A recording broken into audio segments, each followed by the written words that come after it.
Saya akan berbicara tentang self-management. Sebelumnya mari kita baca satu ayat, klik. 2, 3. Belalang yang tidak memiliki raja, namun semuanya berbaris dengan teratur. Diambil dari Amsal 30 ayat yang ke-27. Klik. Ayat ini berbaris dengan teratur, tidak memiliki pemimpin. Ayat ini berbicara tentang self-management. Bagaimana kita mengelola diri sendiri. Bagaimana kita mengembangkan diri sendiri. Atau self-leadership. Bagaimana kita memimpin diri sendiri. Jangan kita hanya pintar di dalam mengatur orang dan kita sudah sangat lihai mengatur hidup orang. Tetapi lebih penting daripada mengatur hidup orang adalah mengatur diri kita sendiri. Mengelola diri kita sendiri. Dan jangan jadi orang yang suka bikin aturan yang hanya berlaku bagi orang lain. Kita paling suka itu. Aturan-aturan tidak tertulis yang kita terapkan bagi orang lain tapi kita sendiri tidak bisa melakukannya.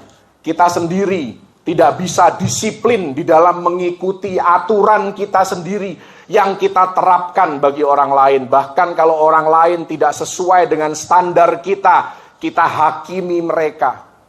Kita hukum mereka. Kalaupun tidak dihukum secara fisik, tetapi dihukum secara mental, kita bully, kita kata-katain, kita gosipin, dan lain sebagainya. Lebih penting daripada semua itu adalah bagaimana kita memimpin diri sendiri. Bagaimana kita mengelola dan mengembangkan diri kita sendiri. Itulah self-management, itulah self-leadership, dan itu sangat kita perlukan di akhir zaman ini. Klik. Penting untuk kita bisa memimpin orang lain dalam sebuah organisasi. Keluarga termasuk sebuah organisasi, institusi yang Tuhan percayakan dalam hidup Anda. Kalaupun Anda single, Anda harus memimpin diri sendiri. Hidup Anda adalah organisasi Anda. Kalau Anda di tempat kerja, Anda punya bawahan, itulah organisasi Anda. Penting untuk kita bisa memimpin. Penting untuk bisa punya kemampuan untuk memimpin orang lain. Tapi tidak kalah pentingnya untuk kita bisa mengatur diri kita sendiri. Dan ini tidak mudah. Makanya pada akhirnya banyak orang yang menjadi munafik. Karena mereka bisa mengatur orang lain. Mereka bisa ngomongin orang lain. Tapi mereka nggak bisa ngatur diri sendiri. Makanya munafik. Haleluya.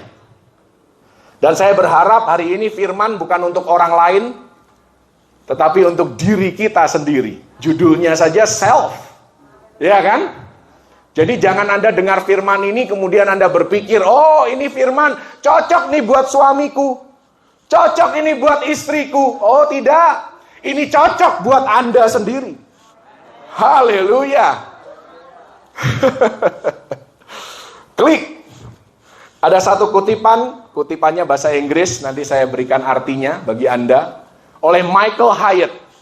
How we lead ourselves in life impacts how we lead those around us. Bagaimana kita memimpin diri kita sendiri dalam hidup ini berdampak kepada bagaimana kita memimpin orang lain di sekitar kehidupan kita. Itu artinya. Jadi apa yang kita katakan, apa yang kita lakukan sebagai pemimpin, dan kita semua di sini pemimpin, pribadi lepas pribadi, semuanya diperhatikan oleh orang. Jangan berpikir bahwa Anda itu hidup di dunia Anda sendiri, tidak ada yang memperhatikan, tidak ada yang melihat Anda. Tidak.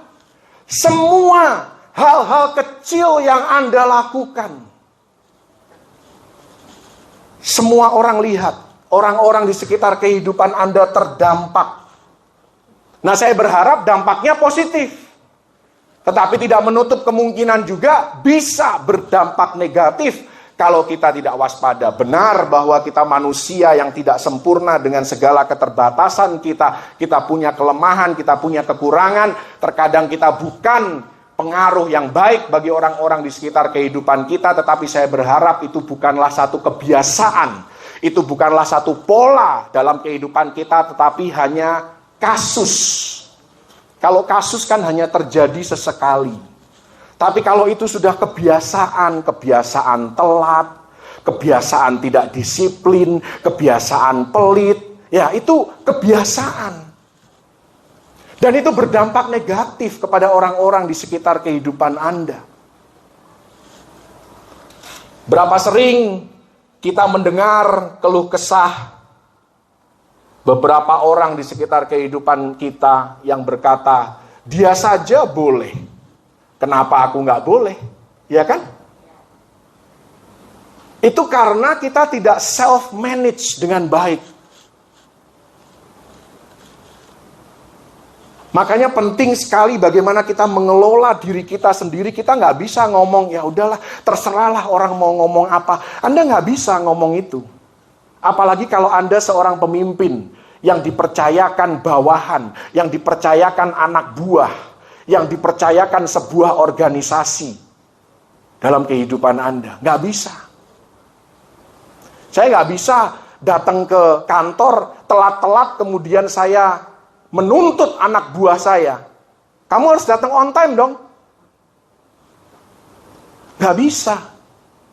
Saya harus jadi teladan.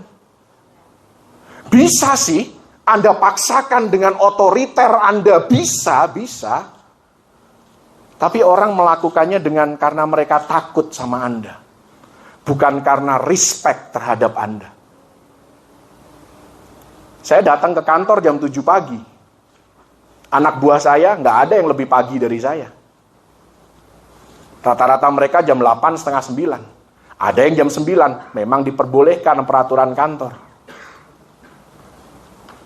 Tapi, sekarang saya bisa ngomong sama mereka, datang pagian. Kenapa? Karena jam 7 saya sudah di kantor. Dan mereka tahu saya bisa mengawasi mereka. Jangan sampai mereka datang benar-benar jam 7, ternyata Anda nggak ada. Sekali oke, kena macet, ada kecelakaan di jalan, itu kasus.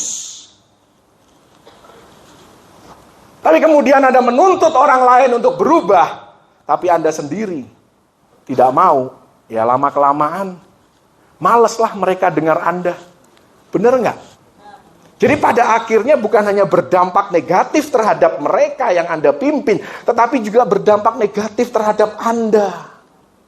Roma 14 ayat yang ke-7 dikatakan, Anda hidup bukan untuk diri Anda sendiri.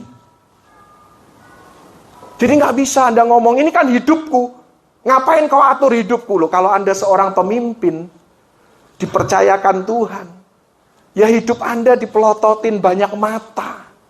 Anda harus punya self-management yang baik.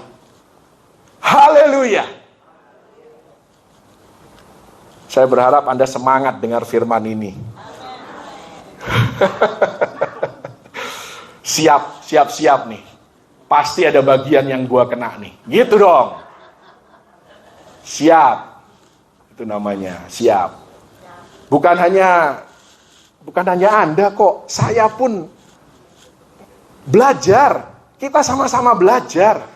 Makanya jangan saling menghakimi. Haleluya. Fokus pada diri kita sendiri bukan berarti terus kita jadi egois. Bukan itu juga. Harus balance, segala sesuatu harus seimbang dalam hidup ini. Klik. Kelamaan di pengantar saya. Apa saja yang harus kita tingkatkan agar memiliki self-leadership atau self-management yang baik. Poin-poinnya banyak. Saya nggak akan selesai satu kali khotbah ini. Nanti bisa dilanjutkan lain waktu. Ya, jadi bagi Anda yang bingung ini sampai kapan ini khotbahnya? Belum perjamuan kudus, ya kan? Saya udah tahu, saya bisa kadang-kadang dengar suara hati Anda itu, saya bisa dengar. Lupa sarapan lagi, lapar nih. Nanti makan di mana ya? Udah tahu lah saya, ya. Oke, klik nomor 1. Self-awareness. Kita harus punya self-awareness, kesadaran diri. Apa itu kesadaran diri? Yaitu kesadaran untuk melihat apa yang terjadi di sekeliling kita. Ini yang tadi saya bilang, Roma 14 ayat yang ke-7. Kita tidak hidup untuk diri kita sendiri. Jangan berkata bahwa apa yang aku lakukan itu urusanku sendiri. Tidak. Karena Anda harus sadar bahwa, sebagai pemimpin, sebagai orang Kristen, sebagai garam dan terang dunia, aku adalah orang yang berdampak. Dan aku harus memberikan dampak yang positif dan bukan yang negatif. Haleluya. Klik. Dalam hal penurunan performa, Anda tidak boleh cuek. Anda punya bisnis, profitnya makin hari makin turun, biayanya makin hari makin besar. Anda harus mulai berpikir secara analitis, mencari solusi.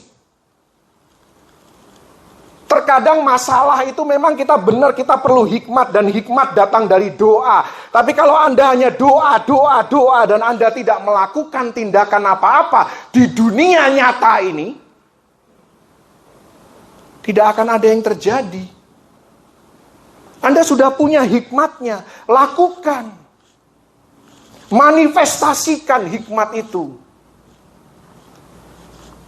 Biayanya makin lama makin besar, Anda biarkan, itu namanya pembiaran. Kesehatan Anda mulai menurun. Anda analisa, kenapa ya? Aku punya cukup waktu nggak istirahat? Bagaimana dengan pola makanku? Bagaimana dengan olahragaku? Bagaimana dengan aktivitasku? Bagaimana dengan tingkat stresku? Analisa. Haleluya. Nggak apa-apa lah, yang penting aku ngeroh. Ya, itulah kelemahan orang karismatik kadang-kadang, terlalu ngeroh. Kurang dipakai. Pikiran Kristusnya kurang dipakai. Tuhan kan kasih kita hikmat. Harus dijaga, ini bait Allah nih. Ini bait Allah nih. Tubuh kita ini bait Allah. Anda nggak bisa ngomong, terserah gue dong. Yang penting gue tidak merugikan orang lain. Apa-apa yang gue buat diri gue, buat tubuh gue. Ini bukan tubuh Anda. Anda di sini orang Kristen semua kan? Berarti tubuh Anda bukan milik Anda lagi. Baca firman Tuhan. Yesus sudah bayar lunas tubuh Anda. Tubuh, jiwa, roh. Dibayar lunas oleh Yesus. Anda nggak bisa bilang, suka-suka gua memperlakukan tubuh gua. Nggak bisa. Kalau Anda bilang bahwa ini adalah tubuh Anda bukan orang Kristen. Karena orang Kristen tubuhnya milik Tuhan. Haleluya. Aminnya makin redup.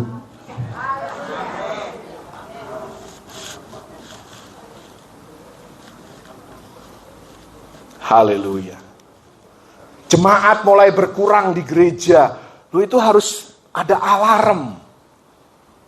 Ya, ini mungkin buat saya lah. Ya kan, saya mengkhotbah diri sendiri. Makanya saya ngomong bukan buat Anda saja. Kenapa ya jemaat bisa berkurang ya? Apa yang salah ya? Ada nggak yang kurang?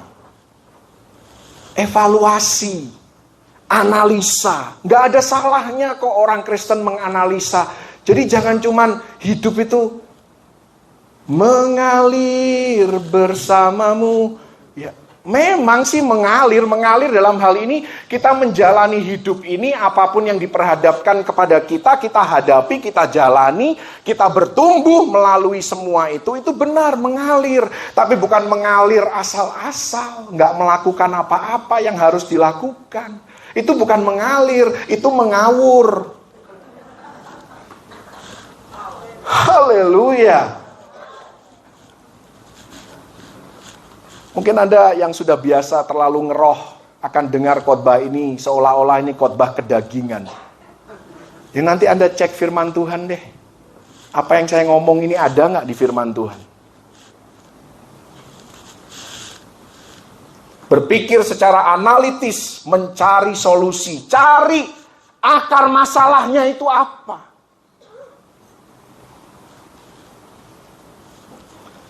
Bertindak tepat menyelesaikan masalah, bukan menggampangkan segala sesuatu. Itu gampang lah. Oh, itu nanti Tuhan yang atur. Itu namanya pembiaran. Dan kalau kita biarkan, akhirnya masalah itu yang tadinya kecil bisa jadi masalah yang besar. Jadi harus di-manage, harus dikelola dengan baik. Masalah harus diredam, bukan disembunyikan. Diungkap, diselesaikan, dibereskan. Kita punya masalah ini, kita nggak enak hati sama seseorang. Ungkapkan, selesaikan. Ini loh, gue ngerasa lu seperti ini nih. Pasti dia juga punya perasaan tertentu terhadap kita kan. Akhirnya terjadi pembicaraan. Mau cekcok, nggak apa-apa. Karena di dalam percekcokan Anda akan mengenal siapa lawan bicara Anda yang sebenarnya. Saya pernah ngomong di sini kan, kalau suami istri nggak pernah berantemlah. Karena disitulah Anda mengenal suami dan istri Anda yang sebenarnya. Tapi setelah itu berdamailah, jangan sering-sering berantem. Haleluya. Dan kalau berantem jangan diungkap ke medsos. Saya sering banget tuh lihat postingan, saya sampai kadang-kadang ngelus dada aja gitu kan. Berantem sama suami istri kok.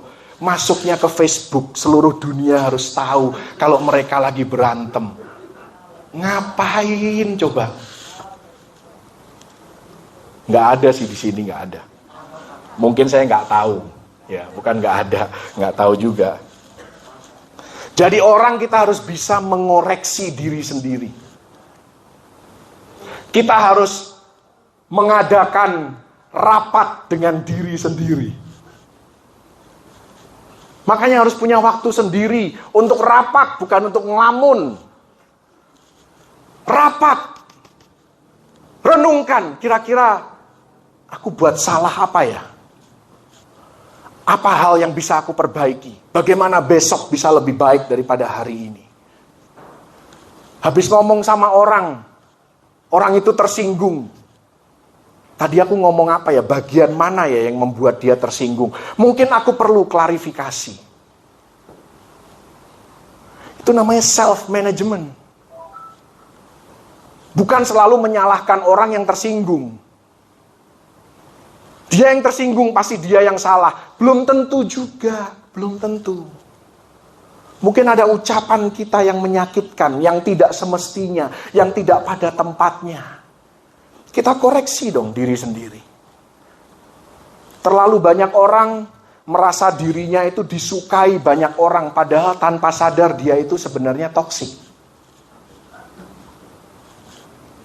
Orang suka sama dia ya mungkin biasanya karena asosiasi.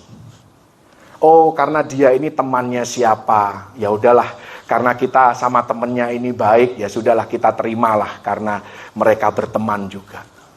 Karena asosiasi, oh ini anaknya si itu tuh, bapak itu tuh, ibu itu tuh baik sekali orang tuanya, kok anaknya kayak gini ya? Jadi Anda kalau disukai seseorang itu jangan GR. Jangan terlalu cepat berbangga. Terkadang Anda itu disukai karena Anda berasosiasi dengan orang yang sangat disukai.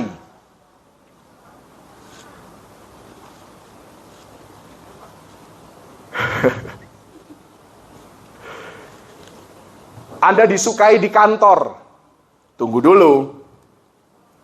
Kenapa Anda disukai di kantor? Jangan-jangan Anda orang drop-dropannya manajemen. Titipan. Mau tidak mau orang harus memperlakukan Anda dengan baik. Kalau enggak, urusannya sama yang atas. Sebenarnya mereka sih nggak suka sama Anda.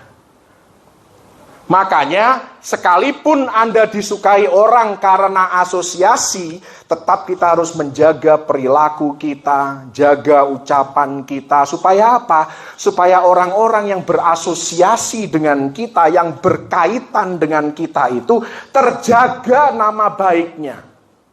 Amin. Haleluya. Jangan sampai karena perilaku kita, karena tingkah laku kita, kita merusakkan reputasi orang yang punya hubungan dengan kita. Dan orang itu sangat dihormati. Akhirnya itu jadi titik hitam dalam reputasi orang itu. Padahal dia nggak tahu apa-apa. Dia cuma beritikat baik, dia mau nolong. Self-management. Harus bisa mengoreksi diri sendiri. Jangan merasa diri kita tidak perlu berubah. Orang lain yang harus menyesuaikan diri. Semua orang perlu berubah. Semua perlu untuk bertumbuh. Tuhan tidak mau kita stagnan di satu tempat, di satu level. Tuhan mau bawa kita tetap naik dan tidak turun. Benar nggak firman-Nya? Nggak ada tuh dibilang, ya sudahlah kamu stagnan aja. Nggak ada. Tetap naik dan tidak turun. Haleluya. Waktu zaman pandemi, saya ingat saya pernah khotbahkan ini. Kalau seorang bernama Bob. Ada seorang bernama Bob. Dia bermasalah dengan semua orang. Kemana dia pergi, selalu bermasalah. Kira-kira siapa yang salah? Semua orang? Atau ada yang perlu dikoreksi dari hidup Bob? Kasih tahu dulu kanan kiri, jangan jadi Bob. Jangan jadi Bob. Itu prinsip, salah satu prinsip kepemimpinan di bukunya John Maxwell, The Bob Principle. Kalau Bob punya masalah dengan semua orang kemanapun dia ditempatkan, artinya Bob adalah masalahnya. Bukan masalah tempat, bukan masalah orang lain, sekalipun semua orang punya kelemahan dan kekurangan, tapi kalau kemana-mana Anda dapat masalah, Anda harus mulai rapat dengan diri sendiri. Analisa, apa yang aku harus rubah? Haleluya. Haleluya. Klik, itu yang pertama. Tenang aja, nanti kalau sudah 45 menit saya akan berhenti.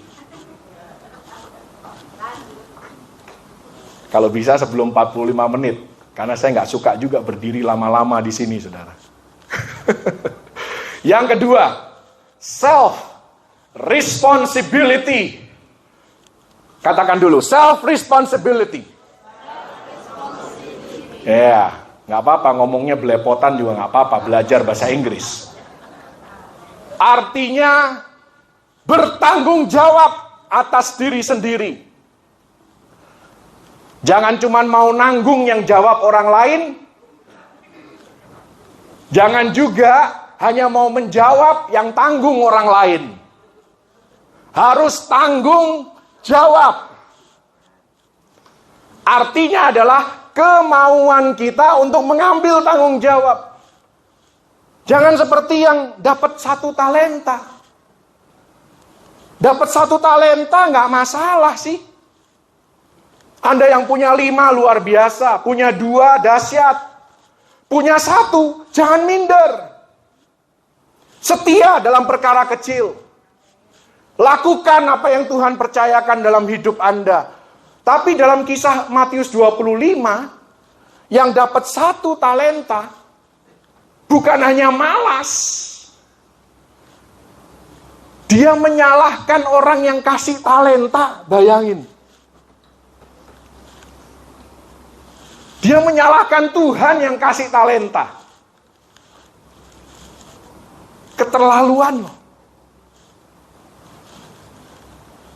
Kalau Anda malas, Anda tidak disiplin, tidak ada yang salah selain Anda sendiri.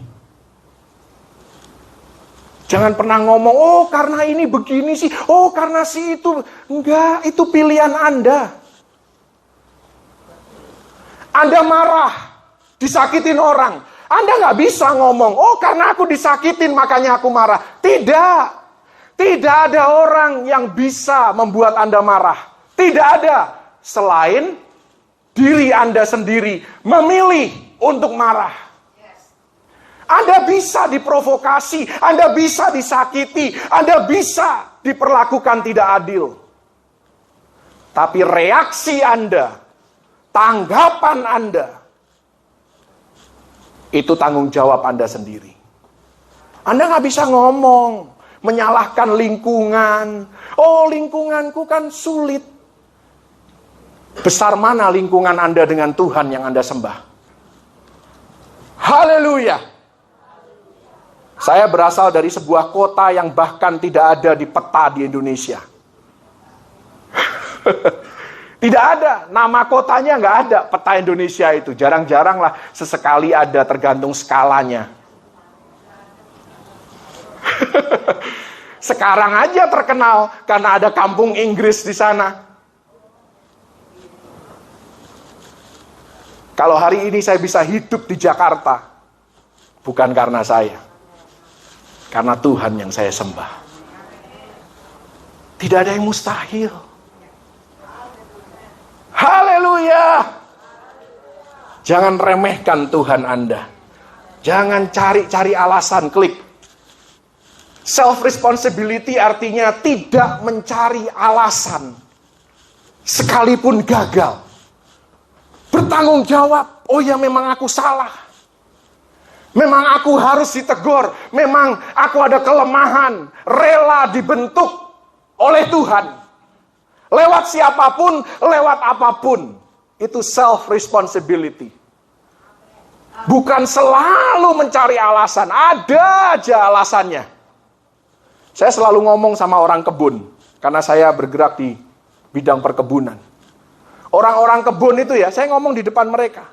Kalian ini harusnya nulis buku, saya bilang. Tentang apa Pak? Katanya. Tentang 1001 alasan yang bisa diberikan kepada manajemen. Kenapa produksi tidak tercapai? Ada aja alasannya. Yang nyalahkan curah hujan lah. Kebanyakan hujan Pak. Sekarang kering. Oh kering Pak, kurang air. Ada aja saudara. Makanya saya bilang udahlah nulis buku aja lah. 1001 alasan. Jangan begitu jadi orang. Terbuka saja. Ngomong apa adanya. Memang ada etikanya, ada sopan santunnya. Bagaimana menyampaikannya itu benar. Tapi jangan masalah itu ditutup-tutupin gitu. Saya baru menjabat jabatan baru di perusahaan saya. Sekarang ini kalau bahasa saya itu bom meledak di mana-mana, saudara. Demo di sini, portal di sana. Urusannya udah bukan yang sama internal saja, urusannya sudah eksternal kemana-mana, saudara. Kenapa? Selama ini disembunyiin. Semuanya kelihatannya bagus, indah di luar. Rupanya ada gelombang yang sudah mulai terbentuk. Dan terjadilah tsunami. Harusnya saya nggak berdiri di sini nih pagi ini. Jadi kalau saya berdiri di sini, artinya Tuhan mau Anda mendengar firman ini. Anda bisa tanya, Ibu Dora, harusnya Ibu Dora yang khotbah ini. Hari Kamis kemarin saya berangkat, tapi nggak jadi. Ibu Dora haleluya, saya yang kelabakan nyiapin firman.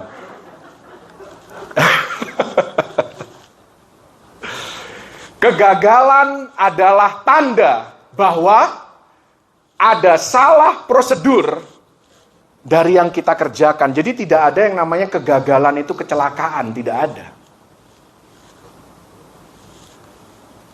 Saya baru melihat satu stiker dikirim. Kegagalan adalah ketidakberhasilan katanya. Ada yang salah, kalau kita gagal itu ada yang salah. Ada prosedur yang tidak kita ikuti, makanya gagal. Bukan kecelakaan, bukan juga Tuhan yang membuat gagal. Tuhan yang kita sembah adalah Tuhan yang tidak pernah gagal, benar? Bahkan ada lagunya dari zaman GPDI dulu. Dia tak pernah gagal. Ya kan lagu kuno banget, kalau WL nyanyi itu sekarang dikata-katain, kuno banget tuh WL-nya. Tapi kebenarannya tetap. Tuhan tidak pernah gagal. Jadi kalau kita gagal, ada sesuatu yang salah dengan kita, bukan dengan Tuhan. Oh, Tuhan sedang memproses hidupku, bukan Tuhan. Kehidupan yang sedang memproses Anda. Kegagalan yang sedang memproses Anda, bukan Tuhan. Jangan semuanya ikut-ikutan Tuhan itu. Yang jelek-jelek pun Anda ikutkan Tuhan. Padahal Anda yang salah. Saya pernah berkhotbah, mungkin tidak semua dari Anda sudah pernah dengar khotbah ini. Mungkin hanya beberapa yang hadir waktu itu, karena ini masa pandemi. Saya akan ulang. Kalau ada sesuatu yang mogok dalam hidup kita, artinya ada firman Tuhan yang tidak kita lakukan. Sekali lagi saya mau bilang, kalau ada yang mogok dari kehidupan kita, artinya ada firman Tuhan yang tidak kita lakukan. Karena kalau kita melakukan firman Tuhan dengan benar, dengan tepat, dengan presisi, Tuhan tidak akan membiarkan kita gagal. Fakta bahwa kita bisa gagal, memang karena kita manusia, kita tidak sempurna. Pemahaman kita terbatas. Ada prosedur yang tidak kita taati. Anda mau doa sampai jungkir balik pun, kalau tidak ada tindakan korektif, Anda tidak akan menikmati hasil yang benar yang diharapkan.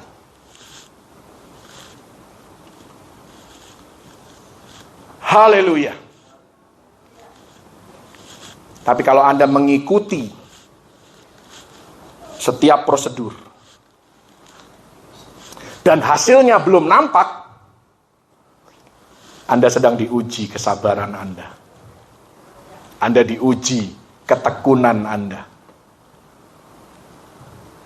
Tapi terlebih dahulu, mari evaluasi dulu. Ada nggak prosedur yang kita langgar? Keuanganku seret, evaluasi. Ada nggak firman Tuhan yang Anda tidak lakukan? Firman Tuhan katakan, berilah, maka kamu akan diberi. Berkelimpahan. Suka memberi nggak? Atau 1 perak pun Anda nggak mau orang tahu Anda punya 1 perak. Supaya nggak harus nolong orang lain. Yang satu itu nggak usah dibahas lah ya. Lagi ngetren sih. Katanya orang Israel sudah tidak kasih lagi perpuluhan. Itu bukan cuma sekarang orang Israel nggak kasih perpuluhan. Dari zaman di Alkitab orang Israel juga nggak kasih perpuluhan. Makanya ditegur Tuhan. Setiap kali orang Israel tidak memberikan perpuluhan, Tuhan ngamuk. Itu perjanjian lama, saya ngomong begitu. Oh, itu kan hukum Taurat. Emangnya Abraham hidup di zaman hukum Taurat? Tidak.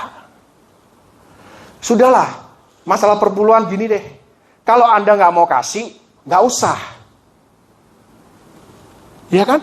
Segampang itu. Tapi jangan paksa orang untuk tidak kasih.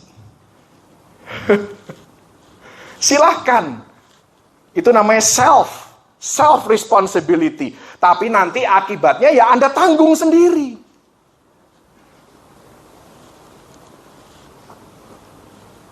Ngomong uang aja udah langsung diem semuanya. Hidup Anda BPJS atau tidak? Tahu BPJS? Biaya pas-pasan jiwa sosialita. BPJS. Anda mungkin berpikir, oh pakai BPJS kan hemat. Oh ini BPJS yang lain. Suka berhutang nggak? Itu semua prosedur. Itu semua firman Tuhan. Kesehatanku terganggu. Makanan Anda bagaimana? Olahraga Anda bagaimana? Istirahat Anda bagaimana? Bagaimana Anda mengelola stres? Jangan bilang, oh iya Tuhan kasih aku sakit supaya aku bisa beristirahat. Itu teologi dari mana ya? Tuhan kasih sakit. Anda harus beristirahat supaya tidak mudah sakit. Itu yang benar. Bukan Tuhan kasih Anda sakit supaya beristirahat. Aduh. Yesus disalib. Menanggung segala sakit penyakit kita. Setiap cambukan yang Yesus tanggung. Menyembuhkan Anda. Haleluya. Nanti ada perjamuan kudus, Anda klaim kesembuhan dari Yesus. Itu yang benar, Yesus menyembuhkan, bukan kasih sakit. Aduh, tolong ya, kalau jemaat Mount Hermon jangan ngomong gitu.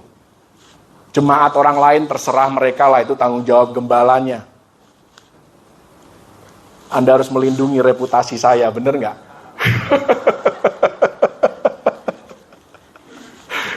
Enggak lah, terserah Anda itu. Saya sih nggak peduli lah reputasi. Tuhan yang mengangkat, bukan manusia. Anda mau keluarga yang bahagia? Ada rumusnya. Ada prosedurnya. Anda saling mengampuni nggak? 70 kali 7 kali sehari. Setiap 3 menit Anda mengampuni 1 kali. Oh itu matematisnya. 70 kali 7 kan, 490 kali dalam 24 jam. Setiap kurang dari 3 menit sekali Anda harus mengampuni.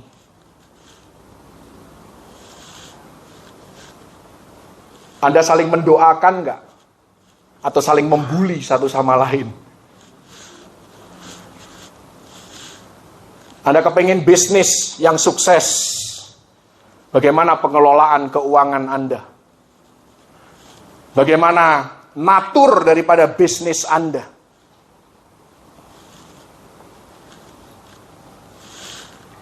Bagaimana Anda menjamin kesejahteraan pegawai Anda? Loh, makin mereka sejahtera, mereka akan mendoakan Anda. Mereka akan mendoakan keberhasilan bisnis Anda. Supaya apa? Paling tidak mereka mendapatkan, menikmati berkatnya yang Anda terima. Tapi kalau pegawai Anda saja tidak sejahtera, Anda nggak dikutukin aja udah bagus. Mohon maaf, saya sih terus terang aja kalau ngomong, saudara. Bagaimana kita berhubungan sama orang lain? Cengli nggak orangnya kita? Ngerti kan cengli? Nggak cuman take, tapi kita juga give. Give and take. Haleluya. Udah kelamaan di poin ini. Dipelototin banyak orang saya. Klik.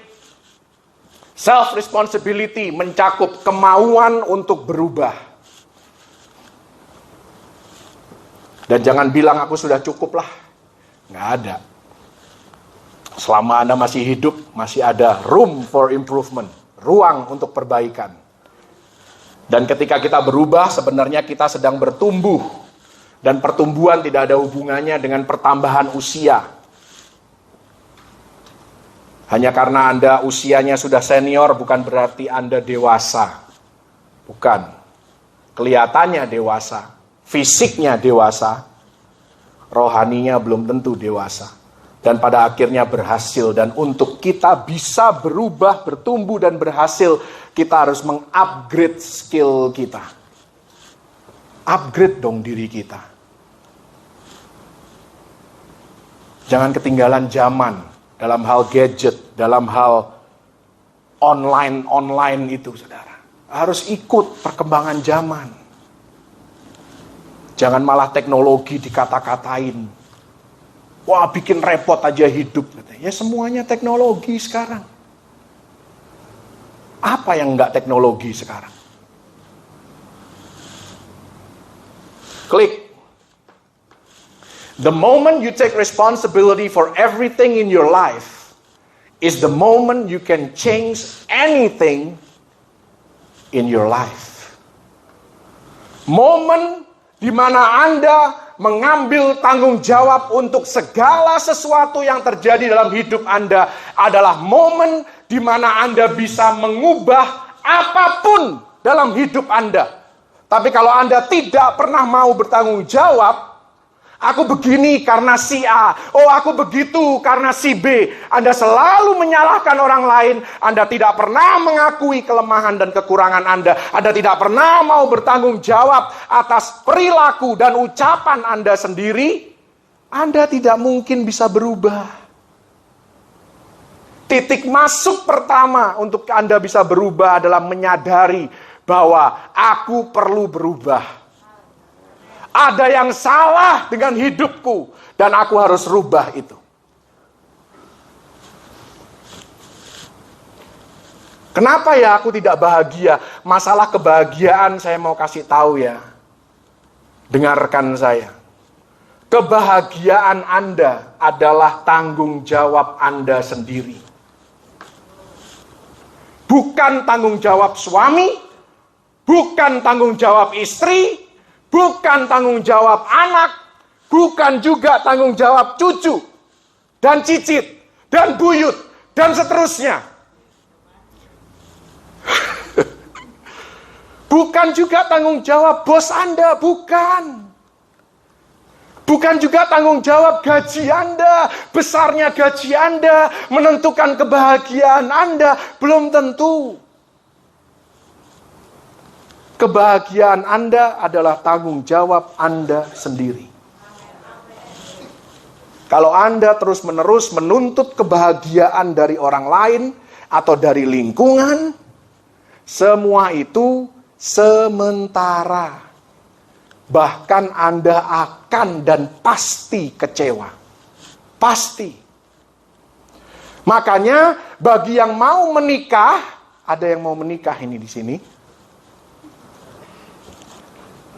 Menikah bukan mencari kebahagiaan. Menikah itu berbagi kebahagiaan. Ini dua individu yang masing-masing sudah bahagia, berbagi kebahagiaan. Haleluya.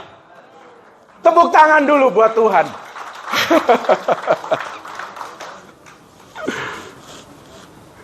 Jangan Anda tidak bahagia, Anda menyedot kebahagiaan pasangan Anda. Nanti akhirnya sama-sama tidak bahagia atau kurang bahagia. Haleluya. Haleluya. Saya ngomongnya pelan banget hari ini. Memastikan Anda tangkap setiap kalimat. Makanya saya nggak mau panjang-panjang. Ini poin ketiga, poin yang terakhir. Klik. 3 terakhir, beneran terakhir. Tadi self-awareness. kesadaran diri, self-responsibility, tanggung jawab atas diri sendiri. Yang ketiga, self-control, pengendalian diri, penguasaan diri. Ini adalah buah roh yang memampukan seseorang menguasai dirinya, khususnya pada waktu yang sulit. Pada waktu yang mudah, pada waktu doa Anda dijawab, memang Anda harus menguasai diri supaya Anda tidak sombong, itu benar. Tapi lebih mudah menguasai dirinya. Tapi pada saat Anda tertekan, pada saat Anda disakiti, Anda diperlakukan tidak adil, disitulah sampai di mana sih sebenarnya level self-control kita. Itu ujiannya. Klik. Ini berbicara bagaimana kita mengatasi ketika kita tersinggung dan marah. Itu self-control.